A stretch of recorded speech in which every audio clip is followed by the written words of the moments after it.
Fala pessoal, tudo bem com vocês? Aqui é Emerson Cristiano. E aqui é Evandro Ximenes. Sejam bem-vindos a mais um episódio do podcast É o Nosso Parecer. Retomamos aí a gravação e hoje a gente vai tratar sobre a sabatina do André Mendonça, né, que é o mais novo indicado ao Supremo Tribunal. Ele está ocupando ali a 11ª vaga, deixada pelo Marco Aurélio.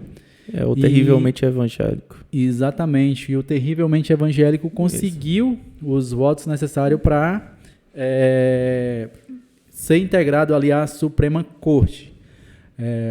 O outro assunto que a gente vai conversar aqui hoje é a entrevista do ex-presidente Lula e líder na pesquisa, né, de intenção de votos aí para o pleito de 2022 ao podcast Podpah, que teve alguns números aí expressivos, né, de audiência e de interação, e a gente vai comentar aqui essa entrevista e o que mais repercutiu dentro dessa conversa que o presidente teve ali com o pessoal ali que conduz o podcast, né, que além de outros assuntos e também, o outro lá... É o Mítico. Pronto, Mítico.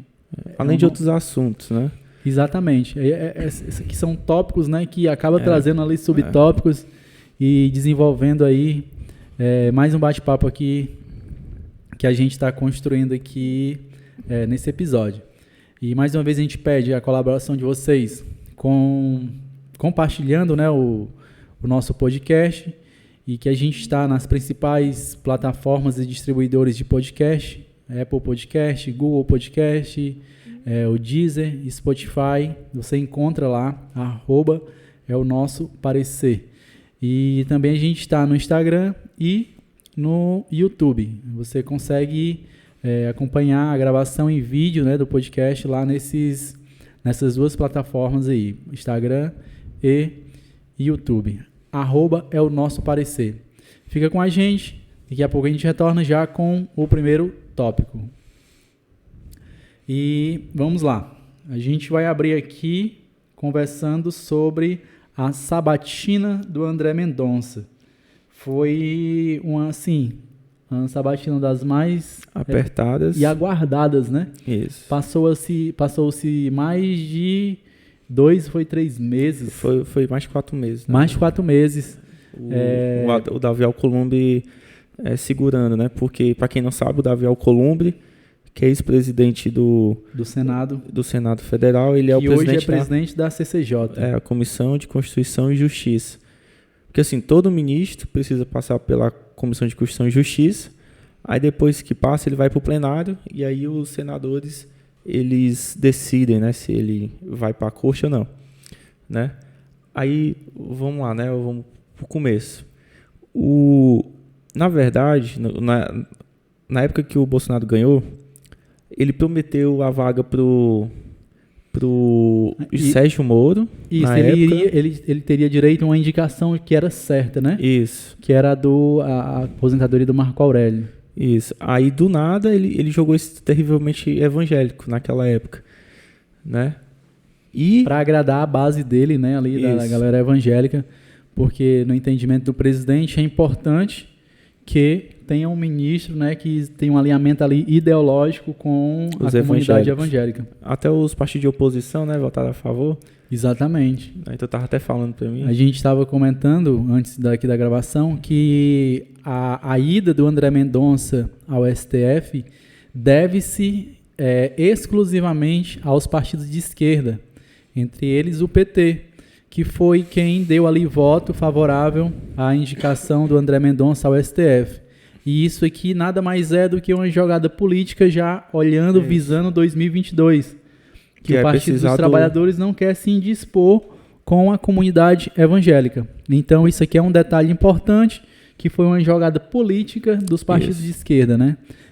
Não, tipo assim, não é que eles amem e achem que o André Mendonça seria o melhor nome para o STF nesse momento, mas é também uma forma de não se indispor com a comunidade evangélica, que de certa forma estaria estigmatizado por essa comunidade. E querendo ou não, são muito relevantes, né? Exatamente. E aí tiver relevância, por exemplo, quando você vai para o interior, né? Por exemplo, eu trabalho mais na área previdenciária, advogo nessa área. E quando você vai para os interiores, você sempre vê uma igreja evangélica no interior, né? Eles têm uma capilaridade muito grande, né? E é uma forma de atender esse público. Ou seja, o nome do André Mendonça não é à toa. Ele fez ali para agradar a bancada evangélica, né, do Congresso e também para conseguir voto. Porque a galera se sente representada, né? O nosso ministro está lá e tal, que representa. E como ele falou, né? Ele disse que para o homem é um passo, né? Mas para a comunidade evangélica é um salto. A ida dele ao STF. Isso foi uma fala dele logo após ali a sabatina, né? Que ele, na verdade, após a votação no plenário, quando foi realmente ali estabelecido, ele deu uma entrevista ali no Salão Verde do Senado e ele falou essa frase, que para o homem é um passo, mas para a comunidade evangélica se trataria de um salto.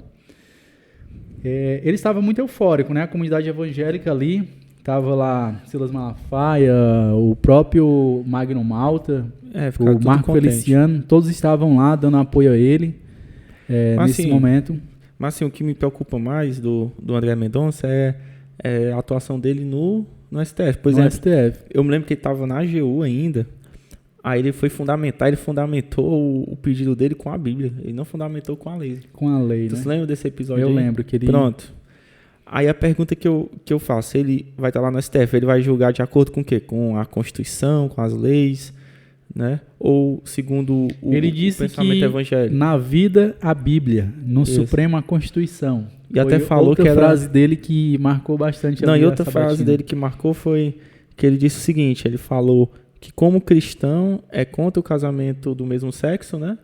Mas como ministro ele seria favorável. Sim, da união civil, né? Não é o casamento, eles defendem a união civil, né? Como afetiva. Casamento civil.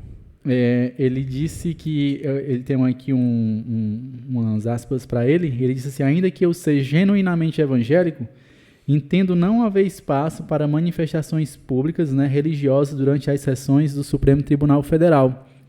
Foi outra frase também que ficou marcante, porque imaginava-se ali que ele iria ali fazer aquelas orações durante a sessão do Supremo e tal. E ele falou que não, isso aí ele não está dizendo que não vá fazer a devoção dele, né? A oração dele em silêncio, porque a relatora do processo também, da sabatina, foi a... Elisiane Gama, que ela também é evangélica. Isso. E aí ele falou que vai ter sim os momentos dele, mas que não vai ser público, né? Correto. O Estado laico não quer dizer um Estado que as pessoas não possam ter religião, não tem nada a ver. Mas o que não pode é confundir as coisas, né? É porque o que deve prevalecer é a Constituição. Exatamente.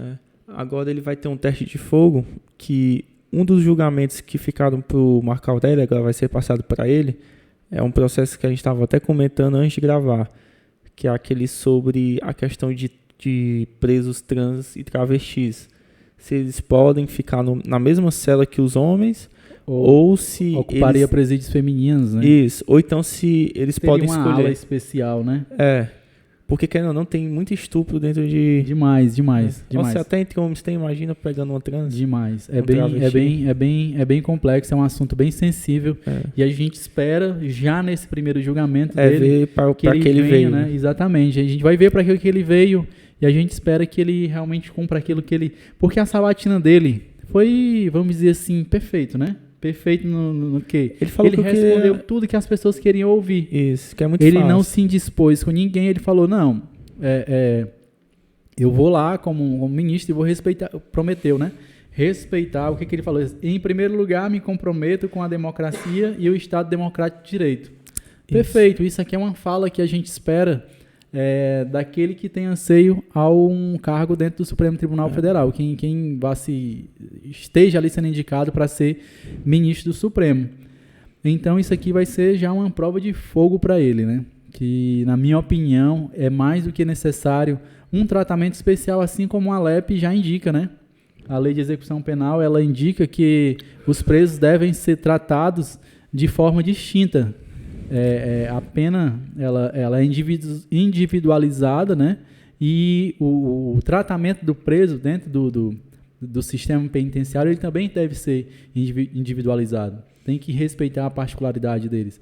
Então, a comunidade trans, eles merecem sim um espaço, uma ala dentro dos presídios destinada a eles, para que eles tenham mais segurança, que a sua dignidade humana não seja ferida, né? E nem atacada. Então, a gente já espera bom senso aí do ministro nessa primeira prova de fogo.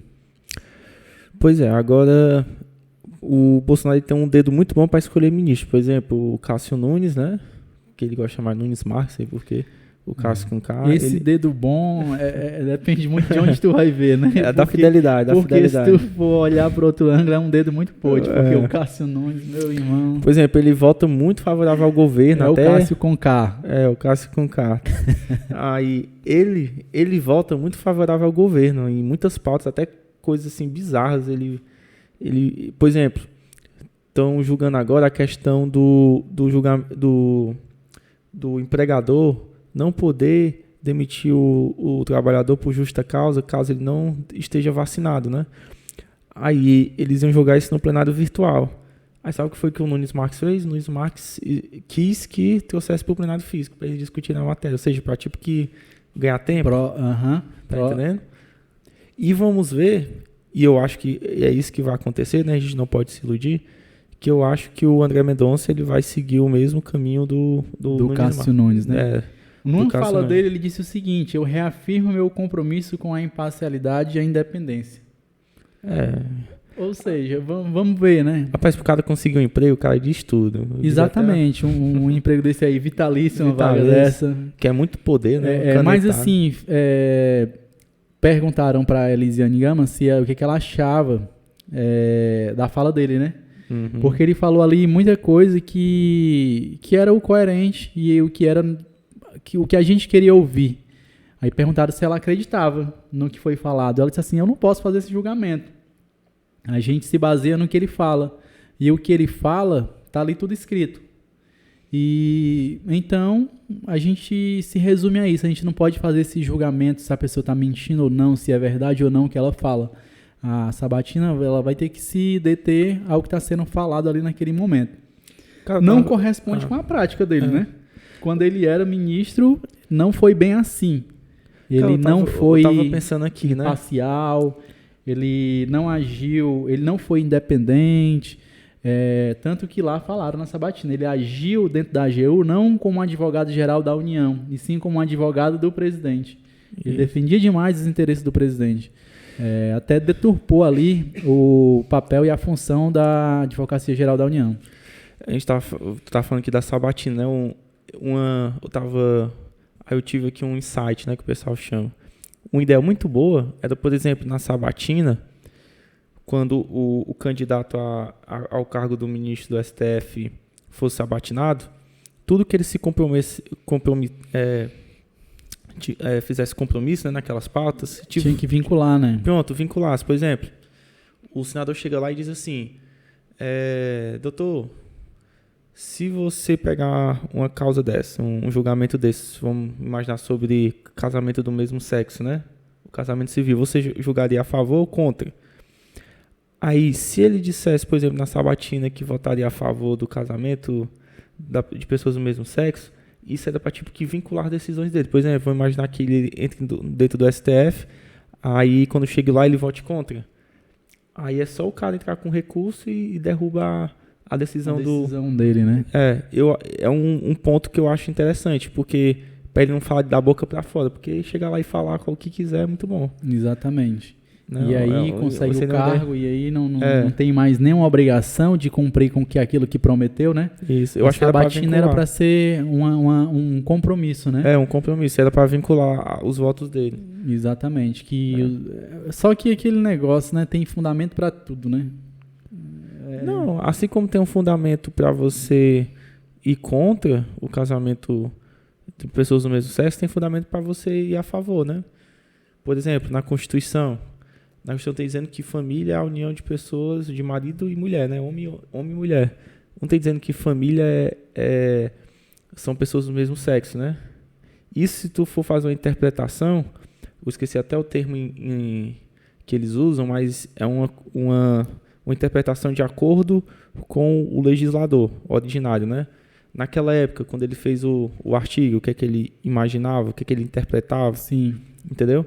Mas, como a sociedade evolui, né, a interpretação muda. Vai mudando, é o que a gente chama de mutação, né?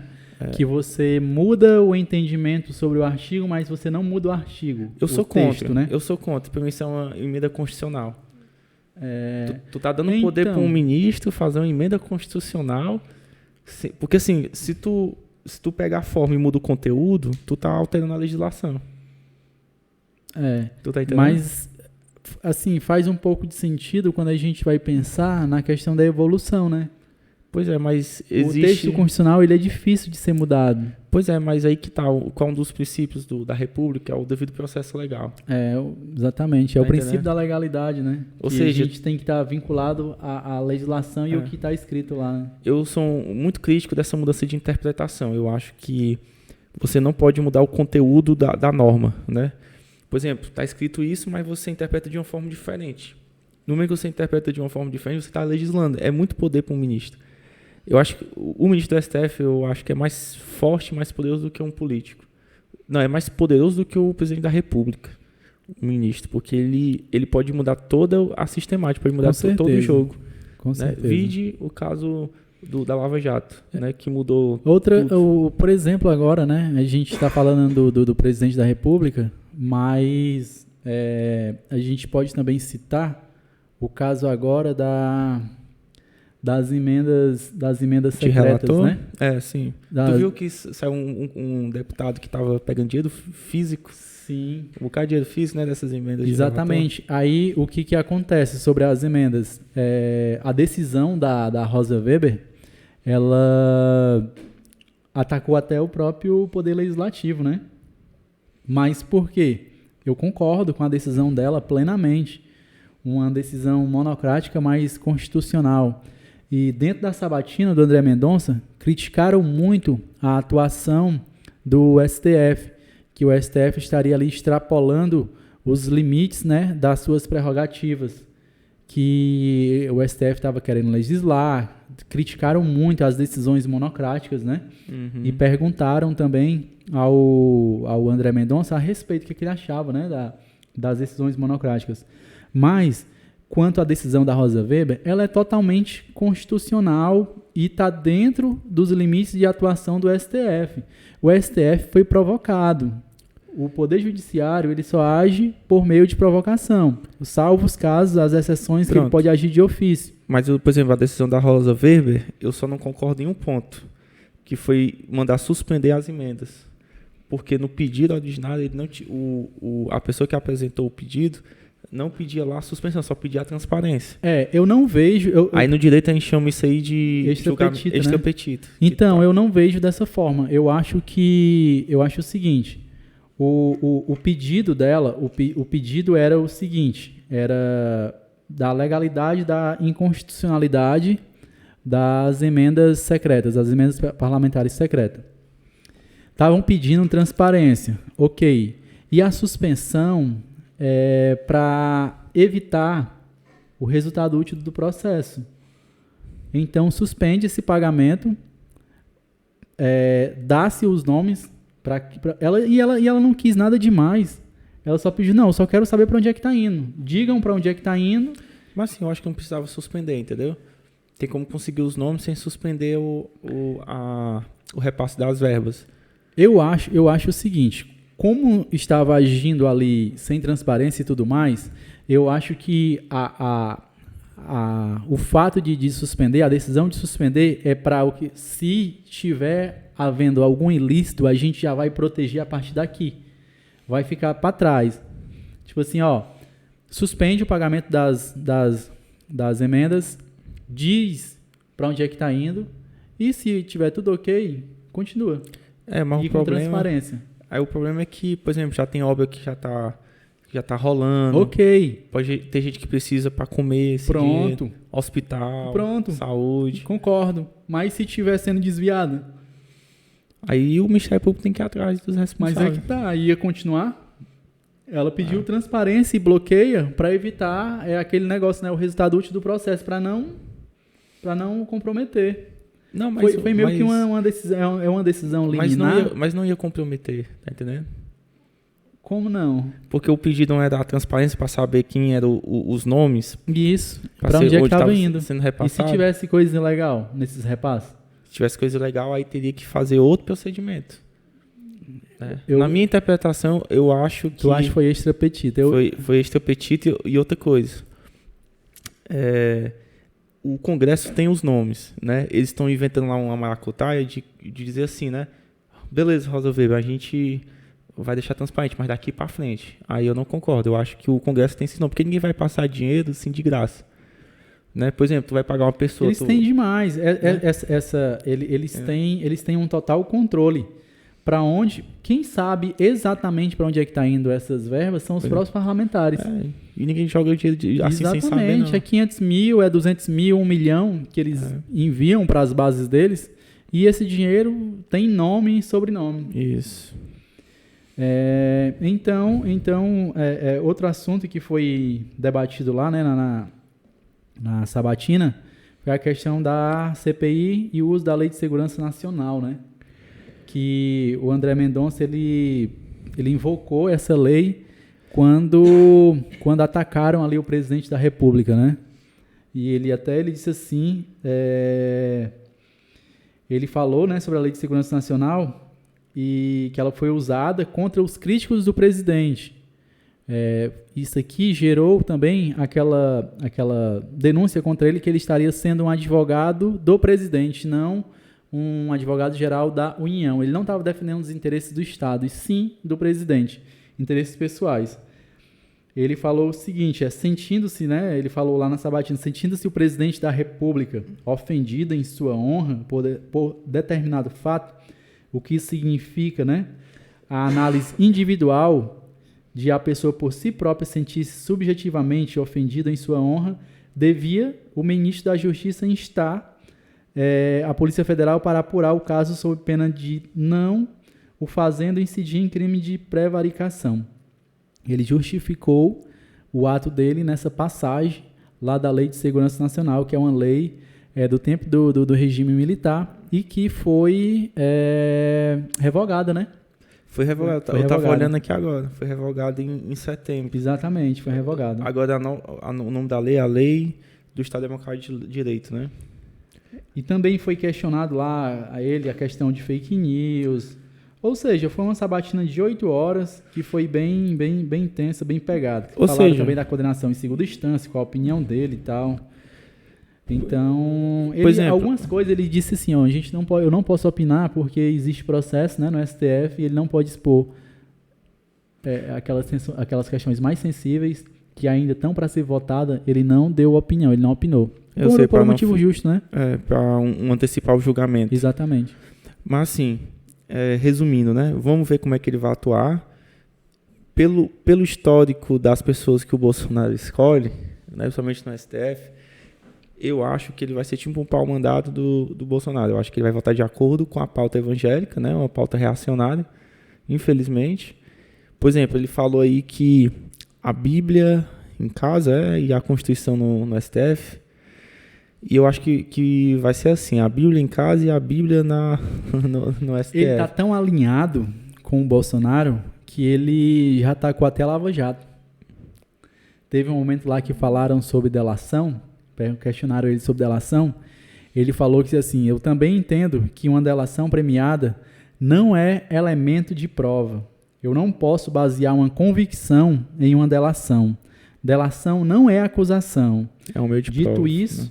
Eu entendo que o combate à corrupção tem que ser feito respeitando direitos e garantias individuais. Os fins não justificam os meios. Nós precisamos respeitar a política, afirmou Mendonça. Entendeu? Ou seja, ele está muito alinhado com o presidente. Ataque a Lava Jato. Não que eu seja lavajatista, mas e concorde com isso aqui que ele falou. Eu também acho perfeito essa análise dele aqui, essa fala dele. Mas a gente vê um alinhamento com o que pensa hoje o presidente. Então ele vai lá, realmente concordo com o Evandro, ele vai para atender ali os anseios do presidente e votar de acordo com os interesses do presidente e da filha e de dos filhos e de toda a cúpula ali que integra o bolsonarismo. E o André Mendonça, eu acho que é só isso mesmo, né? Só, né? Eu achei ele meio fraco, sabe? Falou que a gente mais não mostrou ali muito conhecimento, aquele conhecimento assim, que a gente espera de um ministro do STF, né?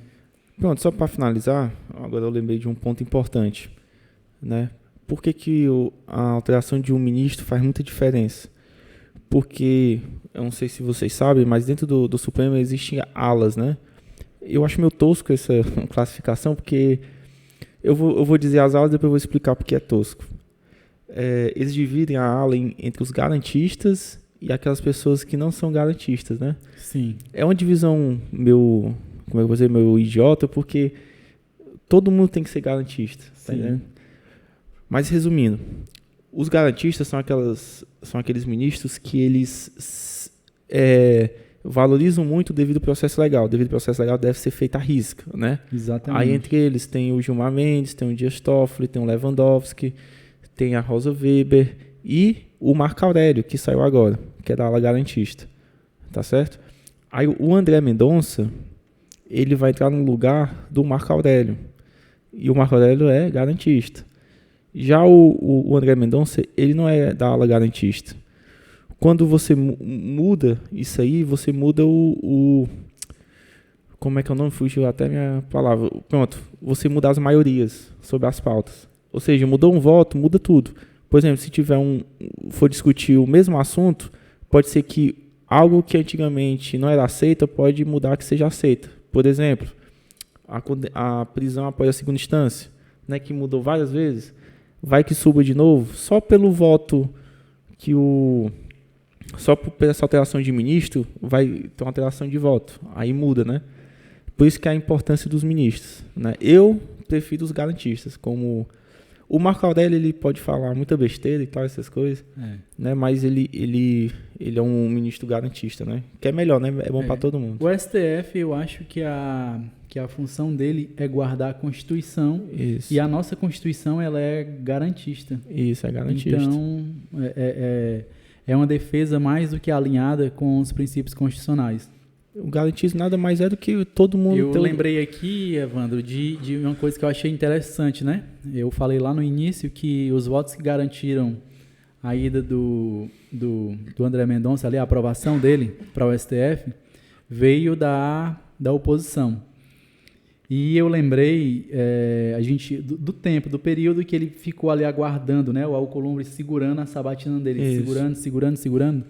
E eu vi muitos senadores elogiando ele, que ele usou esse tempo a favor dele. Então, o Alcolumbre não queria. De fato, ele não queria, ele era contra a indicação. Ele era contra a indicação. Ficou muito claro isso. Mas ele meio que colaborou. Se ele tivesse pautado mais rápido, rapidamente, ele não tinha passado. Aí ele convenceu os senadores, né? Ele usou todo esse tempo e todo mundo elogiou ele por essa postura que ele caminhou ali. Falou mais com todo mundo, né? de 3 meses pelos corredores do Senado, conversando com cada senador, com cada político ali que... Essa foi boa mesmo. Então isso foi muito interessante. Foi um tiro no pé, né? Um tiro no pé. Ele errou aí o cálculo. Se ele tivesse pautado logo, não tinha dado tempo dele fazer de convencer essa a galera. caminhada. Exatamente. E meio que... E ele começou a colocar a galera contra ele mesmo. Os próprios senadores já estavam incomodados com isso. Cara, pauta logo. Pauta, nem que passa ou não. E o Alcolumbre não soube ali, não conseguiu articular para ele não ser aprovado. Não soube fazer o jogo político. Isso. Então foi bacana. Tempo é tudo, né? E eu achei bonito, sabe? Eu achei bacana. Cara, então o cara construiu o caminho dele até o STF. Foi um dos caminhos mais difíceis, Por né? meio da política, né? Conversando com cada um. Exatamente. o caminho, eu acho que a outra pessoa que teve um caminho bem árduo ao STF foi o Fachin. O Fachin foi. Felipe Recondo é um jornalista que eu leio bastante ele. Ele escreveu aquele livro Os 11, né? Uhum. Que ele fala sobre o caminho que cada ministro percorreu até o Alexandre de Moraes ao STF. De todos aqueles que compõem a Suprema Corte até o Alexandre de Moraes. E eu li esse livro e o caminho do Fachin foi bem árduo, porque o Fachin tinha ali aquele selo, né, aquele estigma de ser um advogado, porque era ligado aos movimentos sociais, em especial ao movimento dos trabalhadores sem terra, né? Uhum. Então tinha todo um estigma. Mas foi bem duro. E agora o André Mendonça conseguiu superar o Edson Fachin. E ele fez muito bonito e ele fez por merecer. A jogada política dele, o trabalho político dele de articulação, de convencimento e negociação foi brilhante. Parabéns para ele. E tá aí, né? A posse dele tá marcada pro dia 16 de dezembro do André Mendonça, né? Vai ser um dia antes do recesso né? Dos prazos.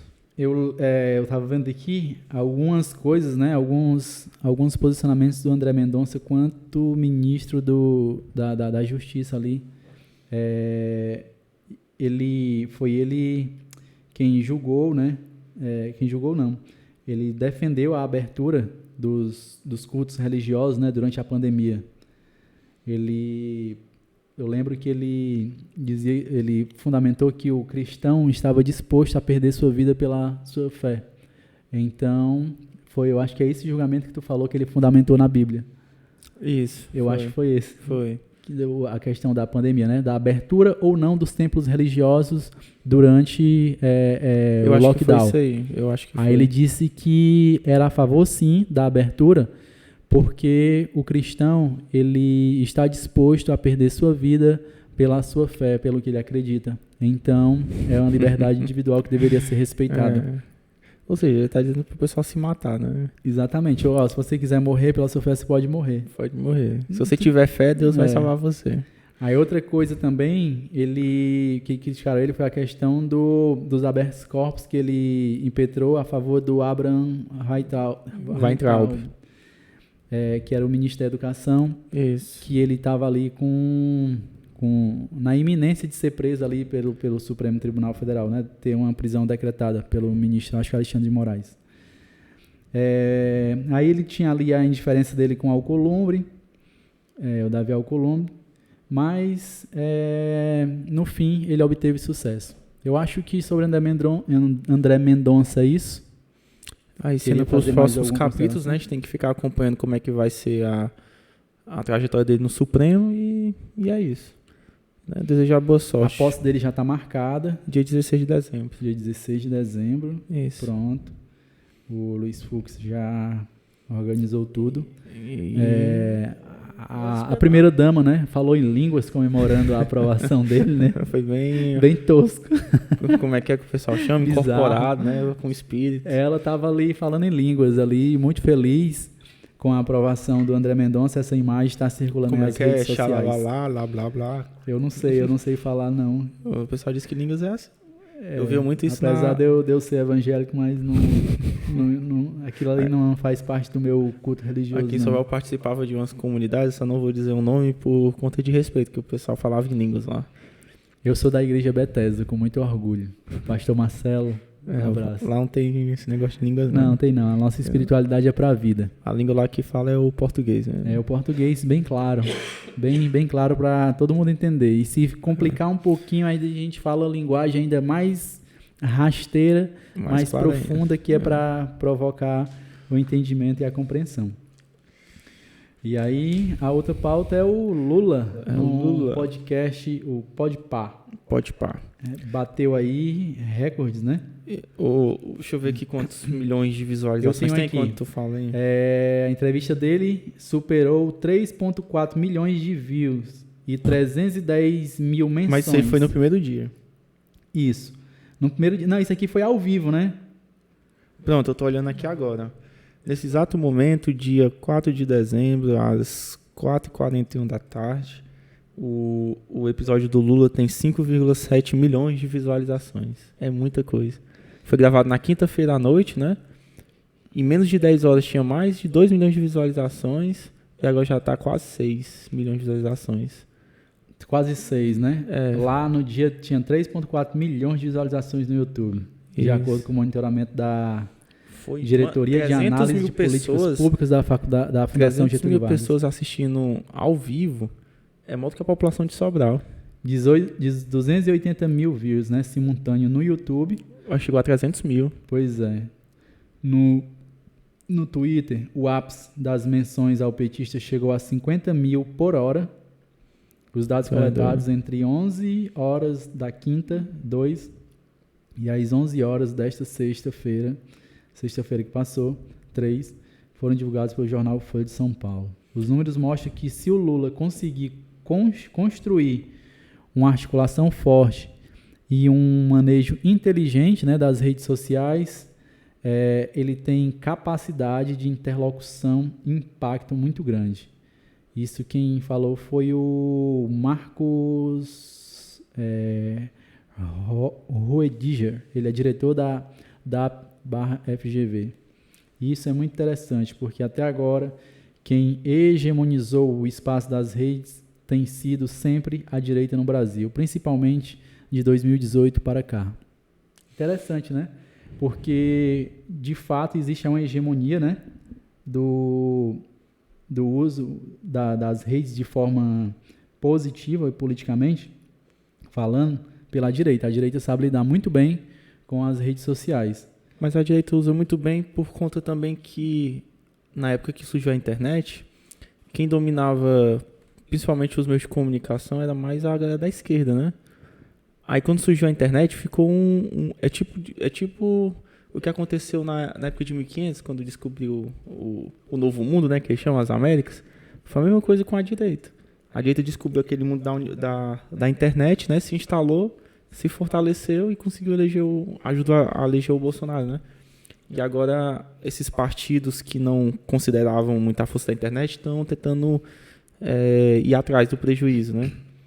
Por exemplo, 2018, o Bolsonaro na época não tinha tempo de TV e conseguiu muito voto por causa da internet, né? Ele dominou as redes e hoje eles estão dominando, sabe qual rede social agora? O Telegram. O Telegram, né? Porque os disparos é ilimitado. Ele é ilimitado e outra coisa, né? Ele é muito forte, o Telegram. Ele é criptografado e o dono lá não tá nem aí para a legislação mundial. Ele não se importa. É terra sem lei realmente o Telegram. Isso. Não há quebra de sigilo, não há nada. Eu já vi relatos que a justiça brasileira tenta inúmeros contatos com a galera lá do Telegram e eles não respondem, simplesmente ignoram. Decisão judicial favorável, contra, eles não cumprem. E eles não podem fazer nada, né? Que é na Rússia, né? Exatamente. É lá na Rússia. Ele vive isolado, aquele cara. Ele é perseguido pelo governo russo. Ah, é? É. Por quê? Cara, ele tem uma divergência política lá. Ele é um cara... liberal? Excêntrico, ele é muito estranho. Né? Ele é muito estranho, cara. Deixa eu pegar aqui o nome dele. Eu não lembro o nome dele. Mas ele é um cara que vive isolado em um local aí há um bom tempo. Então... Mas voltando aí, né? A esquerda agora está tentando limpar as redes sociais, né? E hoje em dia tem essa cultura do podcast, igual esse aqui que a gente tá gravando. Mas, por exemplo, tem os podcasts principais, né? Que é o Flow, o Podpah, o Inteligência Limitada, aquele do Bola e do Carioca, eu acho que é Tira Aqui, Cash, alguma coisa assim. O nome é meio difícil de se pronunciar. Ou seja, o Lula, ele foi no maior podcast hoje, né, que é o Podpah, e lá ele conseguiu uma audiência muito grande, né? Eu não esperava que ia ser aquele número muito alto de gente vendo ele falando. E isso é bom, isso reflete também as pesquisas eleitorais. Porque um cara que nas pesquisas dizem que ele tem a possibilidade de ganhar no primeiro turno, né? A gente vê a força dele no momento que tem um podcast daquele. E eu estava vendo uma análise né? E essa análise foi feita pelo Renan, do MBL, né? Que ele fez um vídeo analisando o que aconteceu, né? E eu achei interessante que foi uma análise bem honesta, né? Sem paixão, diferente do que eu tava vendo do Nando Moura, que meteu a chibata nos caras, bicho doido. E ele falou assim, que o público do pessoal do Podpah é aquela galera mais de baixa renda, né? Diferente do Flow, que o Flow é uma audiência mais, média, né? Mais elitizada. E quando o Lula fala para aquela galera, ele fala de forma direta para aquela galera, para aquele conjunto de pessoas que é mais de baixa renda, né? E consegue atingir os corações. O Podpah, ele é um podcast que os meninos lá, eles são admiradores, né, da cultura rap. Isso. E eles são da periferia, os dois. Isso, aquela cultura ali mais popular e periférica. E eles se comunicam bem com essa galera. Se você for olhar o histórico de entrevista, né, do Podpah, tem muito ali, tem muitos rappers brasileiros, cantores de funk. Essa galera mais povão. Isso. Faz total sentido. E que é maioria no Brasil, né? Que é maioria, exatamente. Elite é minoria. Exatamente. Então eles têm esse alcance aí significativo, né? E quanto mais voto, né? Melhor, né? Uma das coisas que eu achei interessante lá no podcast, né, foi que o Lula falou que em algum momento ele vai processar o Sérgio Moro, né? Eu vi ali. Ele falou que por conta, né, do que ele passou mais de 580 dias preso e tudo mais, ele em algum momento, mas não falou. Vai chegar a essa hora aí. Mas assim, o que me chamou mais a atenção do que ele falou lá no podcast foi a questão da preocupação dele com a galera mais pobre, né?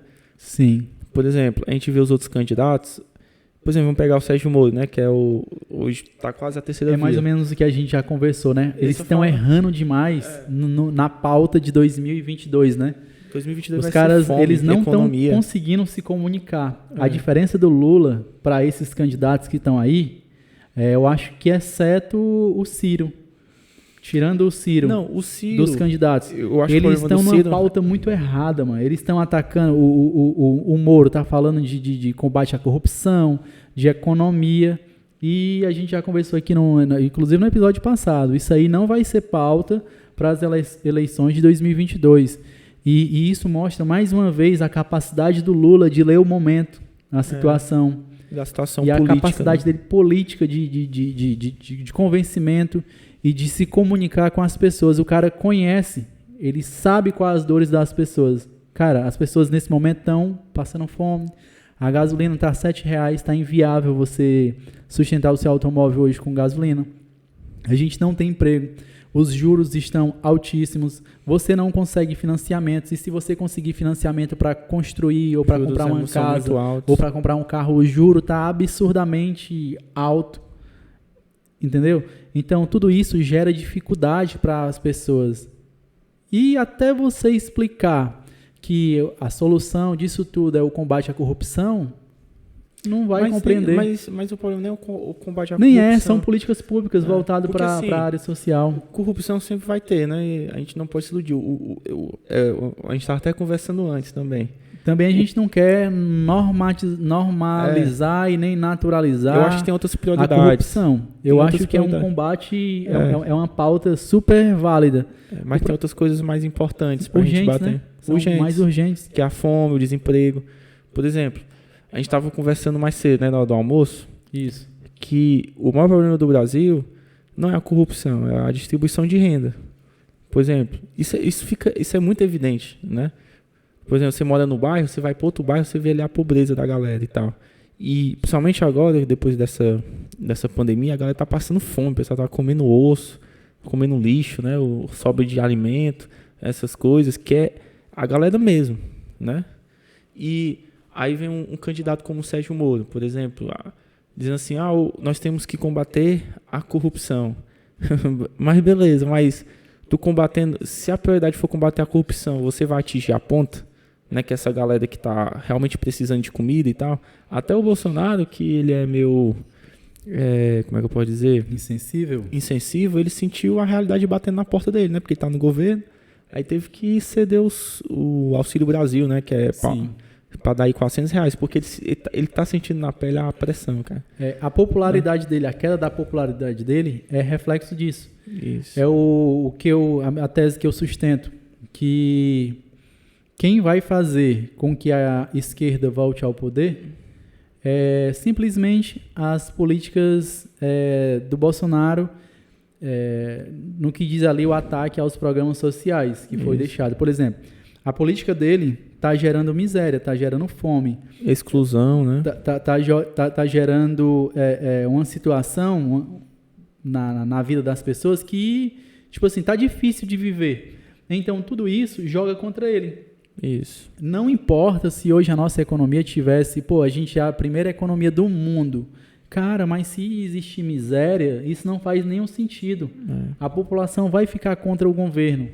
Não importa se a corrupção no Brasil hoje é 0, mas se as pessoas não estão conseguindo comer, não estão conseguindo sobreviver, também isso não importa, porque não faz sentido. O Estado, ele é para suprir a necessidade das pessoas. Você abriu mão da sua liberdade quanto ser humano, né? Quanto pessoa, aí você entrega um poder a um Leviatã, a um todo-poderoso, para o todo-poderoso somente acumular riqueza para o país e não distribuir. Ficar só com... Qual o sentido disso? Você pagar imposto, você trabalhar e você não usufruir daquilo. E então faz muito sentido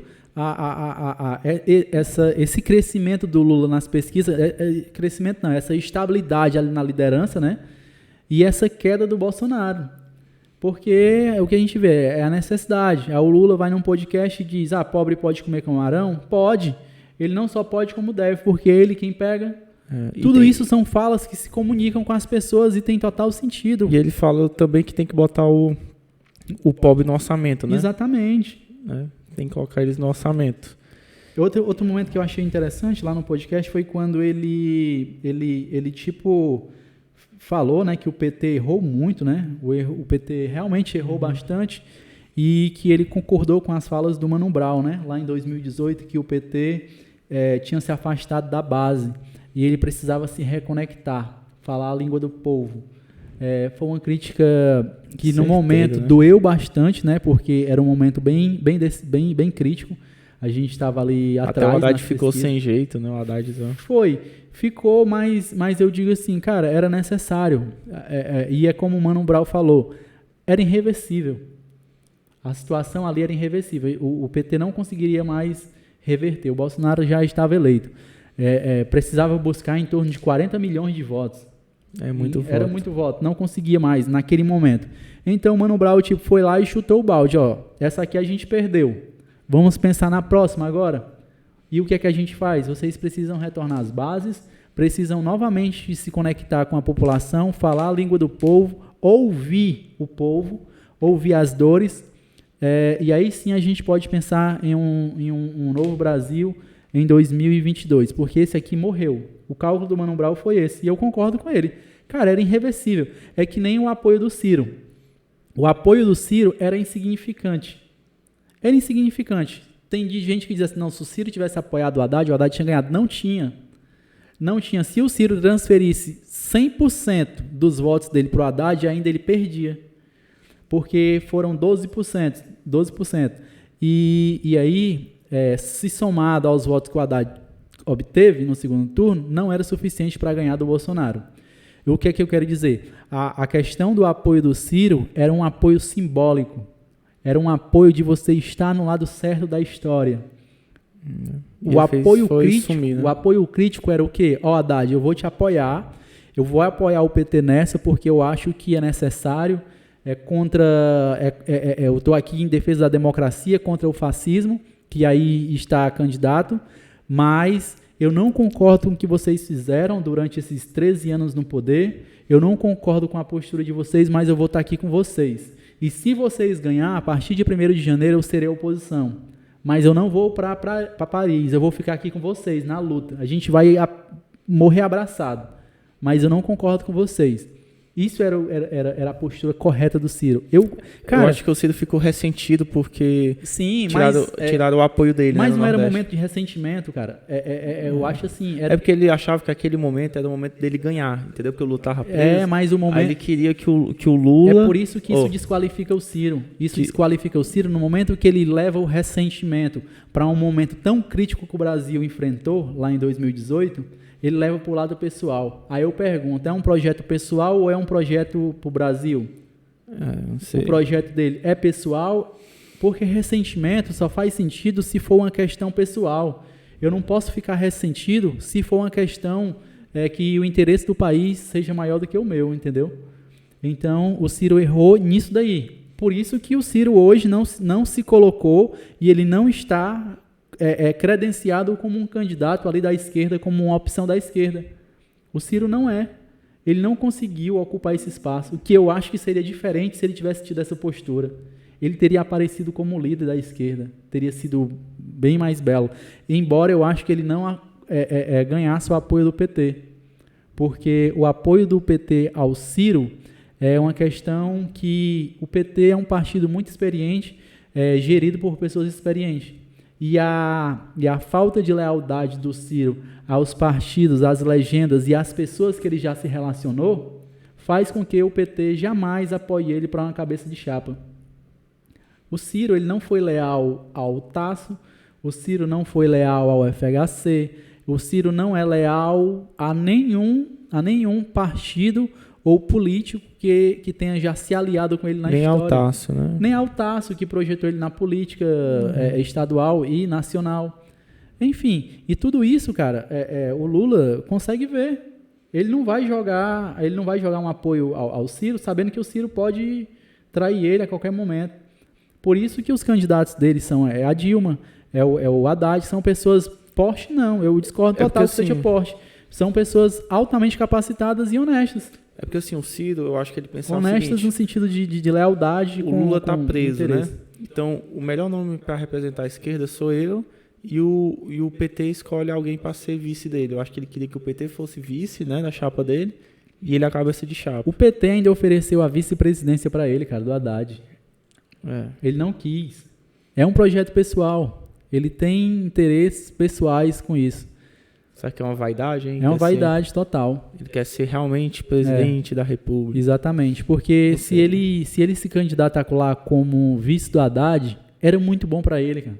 Ainda que tivesse perdido, ele estaria se projetando como aquele nome, aquela pessoa forte ali do campo democrático, do campo progressista.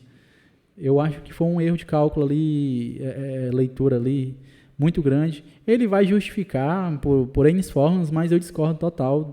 Eu acho que não tem justificativa.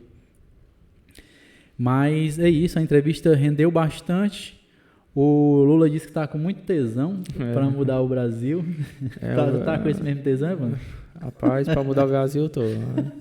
Eu acho que ele tá mais forte do que o pau de aço lá da Groída. O Brasil, agora tem uma piada aí que já vem pronta, né? O Brasil tá dependendo do tesão de um homem de terceira idade para ser mudado, cara. Tá triste a situação. Ruim, tá ruim. A gente tá dependendo do tesão do Lula. Tem o quê? 70 e tantos anos de idade. Agora sim, eu acho que também é importante falar a possível hipótese, né? Cada vez mais possível, que é o Alckmin ser vice dele, né? Interessante para ganhar logo no primeiro turno, né? Essa composição aí. Quem diria, né? Mas tem um medo aí da galera da esquerda, né?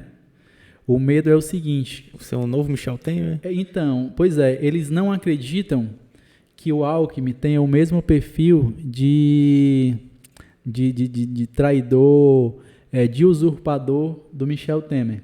Uhum. Eles acreditam demais na índole e no caráter do Alckmin. Mas o medo é o seguinte, tá lá, Alckmin, Lula presidente, Alckmin vice. E aí o Lula começa a tomar algumas medidas que não favoreçam o mercado, que não seja satisfatório aos interesses do mercado. Aí tem tipo uma crise, né, ali. Aí o que acontece? o mercado, juntamente com o poder econômico, começa a se mobilizar para dar Pra um golpe. derrubar ele, né? Porque o Alckmin conversa melhor com essa galera. Entendi. Entendeu? Aí o medo do PT é esse. De o Lula sofrer um impeachment, né? Porque Isso. ele sempre arranja um motivo. Não, né? o impeachment, minha monografia é muito nesse sentido. Eu trabalho na minha monografia o Instituto do Impeachment, né? E os aspectos jurídico e político, que os jurídicos são pouquíssimos. O impeachment ele é um instituto extremamente político. Né? Você só é impeachment se você não tiver apoio político. E para você não ser impeachment, você precisa ter base, sustentação. Então, o medo é esse, né? Mas o Lula já falou que as diferenças que ele tem com o Alckmin é totalmente superável, não é uma coisa assim brusca, que não é inegociável, que não haja uma recomposição. Eu não sei, eu particularmente eu ainda estou analisando, eu não sei. É importante, o Alckmin tem muita força ainda política no Porque assim, no se o Sudeste. Alckmin for o vice dele, o Lula, a chance de ganhar no primeiro turno é quase certo. O Alckmin está totalmente disposto, ele gostou da ideia. Né? Porque, ó, eu tava vendo as pesquisas para governador, eu acho que o Alckmin tem 20% de intenção de voto. É, muito voto lá em São Aí Paulo. vou imaginar que 10% vai O estado de São Paulo, salvo engano, tem 46 milhões de habitantes, o estado. 46 milhões, é? É, Aí 20% de 46 milhões, dá o que? Faz aí bem rapidinho. Ou seja, se ele conseguir levar pelo menos metade desses votos pro Lula, né? Já é muita coisa. É um colégio eleitoral muito importante em São Paulo. É o mais importante, né? Depois vem Minas e depois eu acho que vem o Rio de Janeiro. dá 10 milhões de votos. 20%, né? 10 milhões. 9 milhões e 200 mil. Vou imaginar que ele leve metade desse aí pro Lula, né? Leva mais, porque numa eleição presidencial é polarizado, entendeu? É. Tá entendendo? Fica polarizado no segundo turno, Bolsonaro e Lula. Aí o Alckmin ali na chapa leva bem mais do que 9 milhões no segundo turno. É um apoio altamente significativo. E num primeiro turno, levaria mais do que isso também. Porque a eleição, ela afunila. E aí fica ali aqueles dois candidatos que estão ali na ponta. E existe aquela questão do voto útil. As pessoas querem votar em quem eles acham que vão ganhar. É quem acha em quem eles acham que irá ganhar. Aí todo mundo vai pro Lula, né? Exatamente. Aí todo mundo vai para aquele que está na frente. Meio que polariza, entendeu? A eleição presidencial, não só presidencial, para governador também, ela meio que polariza. Ela chega um momento que polariza. Vamos ver, né? Como é que vai ser essa articulação. Aí eu acho que sobre o Lula foi isso, né? E o que eu gostaria de destacar é a força, né, dele, né, no podcast. Ele superou tudo, né? Agora vamos ver se o Bolsonaro também vai fazer a mesma coisa, né? Indo pros podcasts e tal. Pois eu acho que ele vai. Aquela livezinha dele lá, né, que ele fez lá foi fraco. 10 mil pessoas, né, assistindo. Eu acho difícil, cara. Eu acho difícil porque a situação do Bolsonaro tá bem crítica. E isso é natural. Quem tá no poder acaba se desgastando muito. Ele é o presidente. Então todo mundo acha que ele pode mudar as coisas em uma canetada. Algumas coisas sim, outras não. A maioria não, né? A maioria não. Então eu entendo essa questão da impopularidade do Bolsonaro. Sem paixão, falando aqui tecnicamente, é uma coisa natural. É uma coisa de quem está no poder. Quem está no poder se desgasta. Tem uma imagem desgastada. Principalmente ele como presidente e a situação que o país está vivendo. A pandemia, né? Tudo. A pandemia, a economia do país, o desemprego, todo mundo coloca isso na conta dele. Sendo que boa parte disso aí está muito ali na conta da política econômica dele, né? Que, claro, é ele quem nomeou o ministro. Mas eu acho que ele não tem força. Ele não tem força para tirar um Paulo Guedes e para mudar uma política pública ali adotada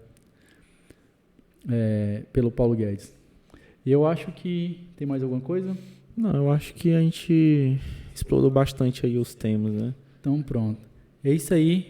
Então, a gente finaliza aqui. Hoje a gente falou sobre a sabatina do André Mendonça e do Lula ali no podcast e no Podpah. Obrigado mais uma vez pelo carinho aí da audiência E nessa semana teve um colega da gente, né? O Jadson. O Jadson. Mencionou a gente lá como o podcast dele favorito, né? Tava lá naquela... na lista do Spotify, o quinto, né? Isso, o próprio Spotify selecionava ali quais os podcasts que você mais ouvia, as músicas, os artistas, e a gente estava ali em quinto lugar, e sendo que os 4 primeiros colocados eram só podcast mesmo. A gente estava disputando com o Mano Brown. Só gente pesada. Só gente pesada. Quando a gente tiver mais equipamento, acho que o primeiro convidado é o Jadson. Vamos convidar o Jadson, é um cara sensacional, um advogado extremamente compromissado, um ser humano incrível, um cara bem articulado.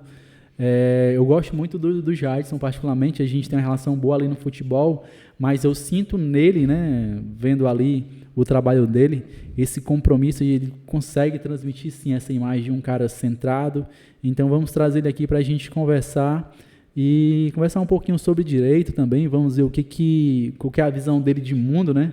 A visão dele política, em que espectro ele consegue ali se organizar e se enxergar no espectro político ali da direita até a esquerda, ou o contrário. Quais são as pautas que ele defende? Quais as pautas que ele defende, porque eu acho importante a gente saber o que é a visão do advogado de mundo, né? Eu acho que um advogado ele tem que ser muito... Na verdade, próximo ano a gente já está... Se Deus quiser, a partir de janeiro a gente começa a trazer convidados, se Deus quiser. Convidados, né? Pelo menos uns 4, quer dizer, 2 convidados, né? Para ficar 4 pessoas na mesa. Pode ser também. É interessante a gente tentar montar aqui um bate-papo aqui. Discutir os assuntos. Pois um abraço para o Jadson. E não só o Jadson, mas a gente tem outros colegas que escutam e apoiam o nosso projeto. E é isso, a gente quer um apoio também com qualidade, a gente quer pessoas que debatam com a gente, que discordem, principalmente discordar. Eu acho legal de quem discorda, quem tem ali uma visão diferente, porque eu acho que a gente constrói, né? Eu sou daquele cara que tipo assim, ninguém está 100% certo, ninguém está 100% errado. Se tu se coloca ali na posição daquela pessoa que tem aquele ponto de vista diferente, tu consegue também abstrair algumas coisas sejam interessantes e que vá ali acabar se somando ali com o teu conhecimento e construindo. O conhecimento ele é uma construção. Ninguém consegue ali ser o detentor do monopólio do conhecimento da informação, não. Um abraço, até o próximo episódio. E até mais. E esse é o nosso parecer de hoje. Nosso parecer. Valeu. Um abraço, valeu.